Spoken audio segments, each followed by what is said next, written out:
आप सभी को मेरा नमस्कार। एक योगी की आत्मकथा परमहंस योगानंद। आज हम जानेंगे अध्याय 3 में 2 शरीरों वाला संत। पिताजी, यदि मैं बिना किसी दबाव के घर वापस लौटने का वचन दूं, तो क्या आप मुझे बनारस भ्रमण करने की इजाज़त देंगे? तो परमहंस योगानंद जी ने अपने पिताजी से पूछा। मेरी यात्रा प्रेम के बारे में शायद भी कभी मेरे पिताजी ने किसी प्रकार का अवरोध किया हो। उन्होंने जब मैं छोटा था तब भी मुझे अनेक शहरों और तीर्थ स्थानों पर जाने की आज्ञा दी थी। अक्सर मेरे साथ मेरे 1 या 2 मित्र साथ रहते थे। मेरे पिता हमें प्रथम श्रेणी के पास लाकर देते और हम बहुत ही आरामपूर्वक यात्रा करते। हमारे परिवार की घुमक्कड़ प्रवृत्ति के लोगों के लिए पिताजी का रेलवे में उच्च अधिकारी के पद पर रहना बहुत संतोषप्रद था। मेरे पिताजी ने मेरे अनुरोध पर विचार करने का आश्वासन दिया। दूसरे दिन मुझे अपने पास बुलाया और बरेली से बनारस तक के आने जाने का पास दिया। साथ में कुछ रुपए और 2 पत्र दिए। मुझे अपने बनारस के मित्र केदारनाथ बाबू के लिए कार्य से संबंधित कुछ प्रस्ताव भेजना है। दुर्भाग्यवश मुझे उनका पता कहीं खो गया है, लेकिन मुझे विश्वास है कि स्वामी प्रणवानंद के माध्यम से, जो हम दोनों के मित्र हैं, तुम मेरे इस पत्र को उन तक पहुंचा सकोगे। स्वामी, जो मेरे गुरु के शिष्य भी हैं, यानी मेरे गुरु भाई, उन्होंने अति उन्नत आध्यात्मिक अवस्था प्राप्त कर ली है। तुम्हें उनके सानिध्य में रहने से अधिक लाभ होगा और यह दूसरा पत्र उनसे तुम्हारा परिचय कराने के लिए है। मेरे पिताजी की आंखें शैतानी से चमकने लगी। तब उन्होंने मुझे कहा, याद रखो, अब और ज़्यादा घर से मत भागना, समझे? मैं 12 वर्ष की आयु में उत्साह के साथ निकल पड़ा। यद्यपि नए नए स्थानों और नए चेहरों से मिलने में मुझे हमेशा खुशी ही मिली है और समय किसी भी प्रकार से इससे मेरी रुकावट नहीं बना। बनारस पहुंचते ही मैं तुरंत स्वामी जी के निवास स्थान की ओर चल पड़ा। सामने का द्वार खुला हुआ था। मैं दूसरी मंजिल के लंबे हॉलनुमा कमरे में दाखिल हुआ।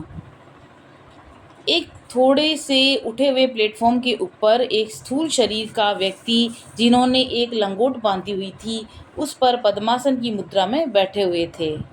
उनका मुंडा हुआ सर और चेहरा चमकता, चिकना और दाढ़ी रहित था। उनके होठों पर शांत सुंदर मुस्कान थी।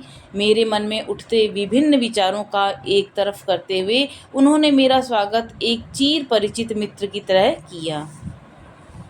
बाबा आनंद, मेरे प्रिय को आशीर्वाद।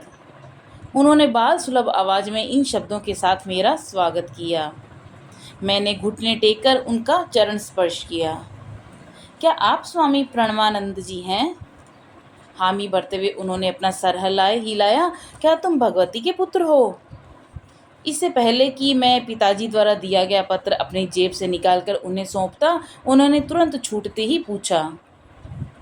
आश्चर्यचकित होते हुए मैंने उन्हें अपना परिचय वाला पत्र सौंपा, जिसका अब कोई औचित्य नहीं रह गया था। निश्चय ही केदारनाथ को तुम्हारे लिए ढूंढ निकालूंगा। पहुंचते हुए संत ने एक बार फिर अपनी अंतर्दृष्टि दृष्टि से मुझे आश्चर्यचकित कर दिया। उसके बाद उन्होंने पत्र को देखा और मेरे पिताजी के बारे में स्नेह भरे उद्गार व्यक्त किए।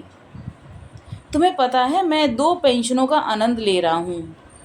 एक पेंशन मुझे तुम्हारे पिताजी की सिफारिश की वजह से मिलती है, जिनके लिए मैं रेल रोड ऑफिस में कार्य किया करता था। दूसरी मेरे परम पिता के अनुग्रह, जिनके लिए मैं अपने जीवन के सांसारिक कर्तव्यों को अपनी अंतः प्रेरणा द्वारा सर्वोत्तम तरीके से पूर्ण कर चुका हूँ।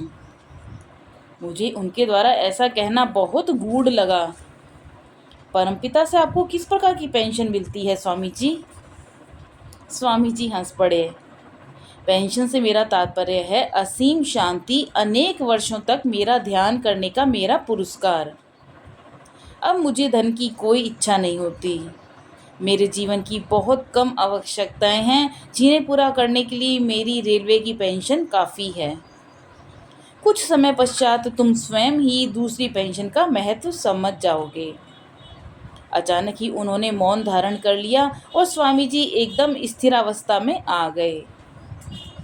एक रहस्यमय भाव भरी हवा ने उन्हें घेर लिया। पहले उनकी आंखें चमकी, जैसे उनकी रुचि की वस्तु उन्हें दिखी। फिर आंखों की आभा खत्म हो गई। उनके इस मौन से मैं उद्वेलित हो गया। उन्होंने अभी तक मुझे यह नहीं बताया था कि मैं पिताजी के मित्र से कैसे मिल सकूंगा।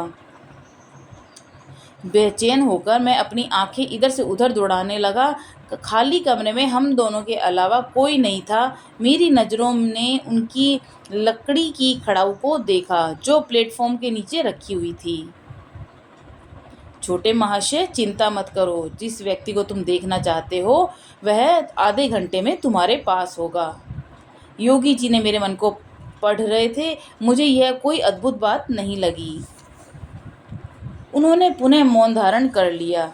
जब मेरी घड़ी के अनुसार आधा घंटा बीता तो स्वामी जी स्वयं ही उठ गए और मुझे लगता है केदारनाथ बाबू द्वार पर पहुंच गए हैं। मैंने सीढ़ियों से किसी के ऊपर आने की आहट सुनी। आश्चर्यचकित होकर मैं अजीब सी उलझन में पड़ गया। ऐसा कैसा संभव है कि पिताजी के दोस्त को बिना किसी संदेशवाहक के यहाँ बुला लिया? स्वामी जी ने मेरे आने के बाद किसी अन्य से बात तक भी नहीं की थी। मैं चुपचाप कमरे से बाहर निकल आया और सीढ़ियाँ उतरने लगा। आधे रास्ते में एक दुबले पतले गोरे और मध्यम कद के व्यक्ति से मेरी मुलाकात हुई। वे जल्दी में लग रहे थे। क्या आप के केदारनाथ बाबू हैं? मेरी आवाज़ की उत्तेजना स्पष्ट दिख रही थी। हाँ, आप भगवती के पुत्र तो नहीं जो मुझसे मिलने के लिए मेरा इंतजार कर रहे हैं? वे मित्रतापूर्ण ढंग से मुस्कुराए। सर, आप यहाँ कैसे आए? उनकी उपस्थिति मुझे अचरज भरी लग रही थी।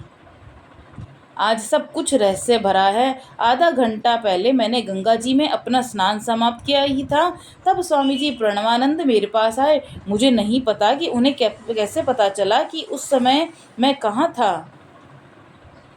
भगवती का पुत्र मेरे निवास स्थान पर आपका इंतजार कर रहा है। उन्होंने कहा, क्या आप मेरे साथ चलोगे?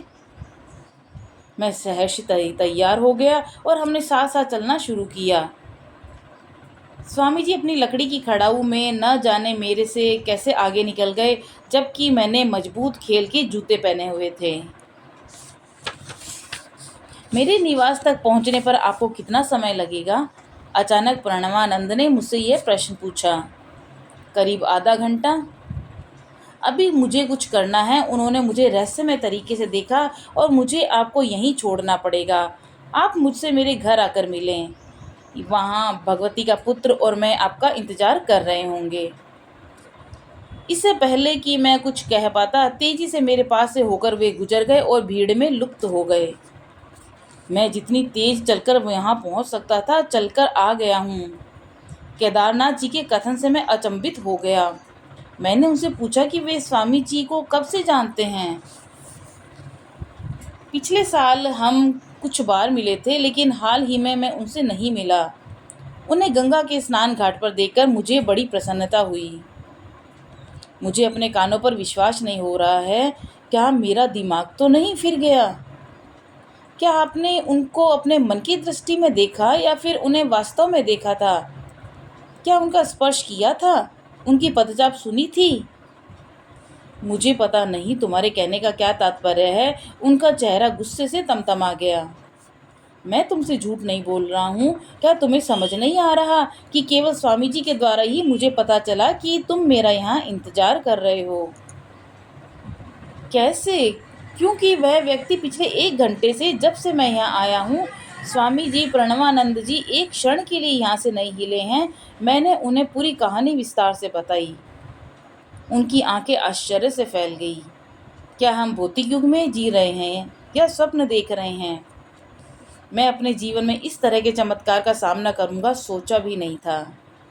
मुझे लगा स्वामी जी एक साधारण स्वामी हैं, एक आम आदमी की तरह, और मुझे पता चला कि एक ही समय में 2 शरीर का रूप धारण कर सकते हैं और उसके द्वारा अपना काम कर सकते हैं। हम दोनों ने एक साथ संत के कमरे में प्रवेश किया। देखिए, मैं यह लकड़ी के खड़ाऊ हैं जिन्हें यह घाट पर पहने हुए थे। केदारनाथ बाबू ने फुसफुसाकर मुझसे कहा। ये केवल लंगोट में ही थे, जैसा कि मैं उन्हें अभी देख रहा हूँ। जब केदारनाथ बाबू ने स्वामी जी के चरणों में प्रणाम किया तो स्वामी जी मुझे देखकर विनोदपूर्ण ढंग से मुस्कुराए। तुम यह सब देखकर इतने अचंभित क्यों हो? भौतिक जगत की सूक्ष्म एकता सच्चे योगियों से छिपी नहीं रहती। मैं सुदूर कलकत्ता में अपने शिष्यों को देख भी सकता हूँ। इसी प्रकार वे भी स्थूल जगत की प्रत्येक बाधा को अपनी इच्छानुसार पार कर सकते हैं। शायद स्वामी जी मेरे बालक हृदय में आध्यात्मिक जीवन के प्रति मेरी रुचि बढ़े, उस उद्देश्य से वह दूर श्रवण और दूरदर्शन का योग बल के प्रयोग से कैसे अपनी इच्छा पूर्ण की जा सकती है, इसे बता रहे थे। लेकिन मुझे अपने अंदर उत्साह की जगह एक विस्मय युक्त भय का अनुभव हुआ, क्योंकि इसकी वजह शायद मेरी दिव्य ईश्वर की खोज एक विशिष्ट गुरु श्री युक्तेश्वर जी के मार्गदर्शन से होनी थी, जिनसे मैं अभी तक नहीं मिला था। इस कारण मेरे अंदर स्वामी प्रणवानंद को अपने गुरु मानने में कोई रुचि नहीं जागृत हुई।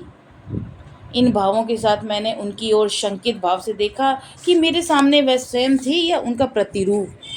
स्वामी जी ने मेरी शंकाओं को दूर करने और विश्वास पैदा करने के लिए मेरी और आत्मा को जगाने वाली दृष्टि से देखा और अपने गुरु के बारे में उत्साहवर्धक बातें बताते हुए मेरी अशांति दूर करने की चेष्टा की।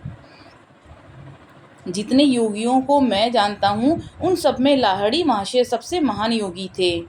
वे साक्षात ईश्वर थे। मैंने मन ही मन सोचा, यदि एक शिष्य अपनी इच्छा से अपने जैसा एक और शरीर बना सकता है, या तो उसके गुरु के लिए कौन सा चमत्कार करना असंभव होगा। मैं तुम्हें बताता हूँ, गुरु की सहायता का कोई मूल्य नहीं होता। मैं गुरु के अन्य शिष्यों के साथ हर रोज रात में 8 घंटे का एकटक ध्यान किया करता था और दिन में हम दोनों रेलवे कार्यालय में काम करते थे। रेलवे में मुझे एक क्लर्क की ड्यूटी निर्वाह करने में बहुत परेशानी हो रही थी। मैं अपना पूरा समय ईश चिंतन में बिताना चाहता था। पिछले 8 सालों से मैं आधी रात तक ध्यानस्थ रहता। इसके मुझे अप्रत्याशित लाभ भी मिले। मेरे मन के अंदर गहरी आध्यात्मिक अनुभूतियों से ज्ञान का प्रकाश फैलाया, लेकिन मुझे लगता था कि उस अनंत भक्ति और मेरे बीच हमेशा एक छोटा पर्दा बना रहता था। अपनी पूरी भक्ति के साथ एकाग्रता और सच्ची निष्ठा से प्रयास करते रहने पर मैंने पाया कि इसके बावजूद मैं परम निर्विघ्न एकात्मा से वंचित हूँ। एक दिन संध्या में मैं अपने गुरु लाहिड़ी महाशय के पास पहुंचा और उनसे याचना की कि मैं अपनी दिव्य भक्ति से मेरी मध्यस्थता करें। मैं पूरी रात उन्हें मनाता रहा। मेरे करुणामय गुरुदेव, मेरी आध्यात्मिक आत्मा बहुत व्याकुल है और मैं अपने परम प्रिय ईश्वर के प्रत्यक्ष दर्शन के बिना अब और नहीं रह सकता। मुझे अपने ईश्वर को देखना ही है। मैं क्या कर सकता हूँ? तुम्हें और तल्लीनता के साथ ध्यान लगाना होगा। मैं आपसे याचना करता हूँ, हे ईश्वर, हे मेरे गुरु, जिस प्रकार मैं आपको साकार रूप में देखता हूँ, मुझे आशीर्वाद दीजिए कि मैं आपका दर्शन आपके अनंत स्वरूप में कर सकूँ। लाहिड़ी महाशय ने आशीर्वाद मुद्रा में अपना हाथ उठाते हुए कहा, अब तुम जाओ और अपना ध्यान केंद्रित करो। मैंने तुम्हारे लिए ब्रह्मा जी से प्रार्थना कर ली है। उसी वक्त मैं असीमित आनंद से झूम उठा और अपने घर वापस लौट गया। उस रात ध्यानावस्था में मैंने अपने जीवन का ध्येय पा लिया। अब मैं हर वक्त आध्यात्मिक पेंशन का आनंद लेता हूँ। उस दिन के बाद से फिर कभी मेरे परम ब्रह्मा आनंद ने अपने को मेरी आंखों से ओझल ही नहीं किया और मुझे किसी भी प्रकार की गलतफहमी नहीं हुई। प्रणवानंद का चेहरा एक दिव्य रोशनी से आलोकित हो रहा था और दूसरे ब्रह्मांड की शांति ने मेरे हृदय में प्रवेश कर लिया था। सभी प्रकार के भय गायब हो गए थे। स्वामी जी ने आगे कहा, कुछ महीनों पश्चात मैं लाहिड़ी महाशय के पास पहुंचा और उन्हें उनके अनंत उपहार देने के लिए धन्यवाद देने का प्रयास किया। फिर मैंने उनके सामने एक दूसरी बात छेड़ी, मेरे दिव्य गुरुदेव, मैं अब और ऑफिस में काम नहीं कर सकता। कृपा करके मुझे आज़ादी दे दें। पर ब्रह्मा मुझे निरंतर मदहोश रखते हैं। तुम अपनी कंपनी में पेंशन के लिए आवेदन कर दो। इतने थोड़े समय की नौकरी में मैं पेंशन के लिए क्या कह के आवेदन दूंगा? जैसा तुम्हारे मन में आए वही बता दो। स्वामी जी ने बताया। अगले दिन मैंने पेंशन के लिए आवेदन दे दिया। डॉक्टर ने समय से पहले आवेदन देने का कारण पूछा।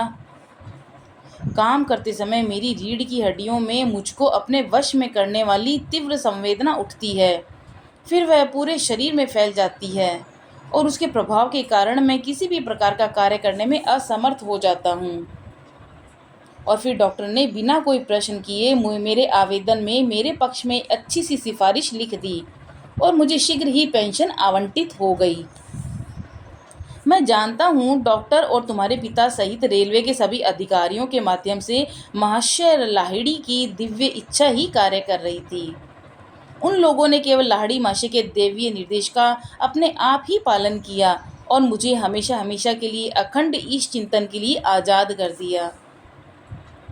इस असाधारण खुलासे के बाद स्वामी प्रणवानंद दीर्घकालीन समय तक मौन बने रहे।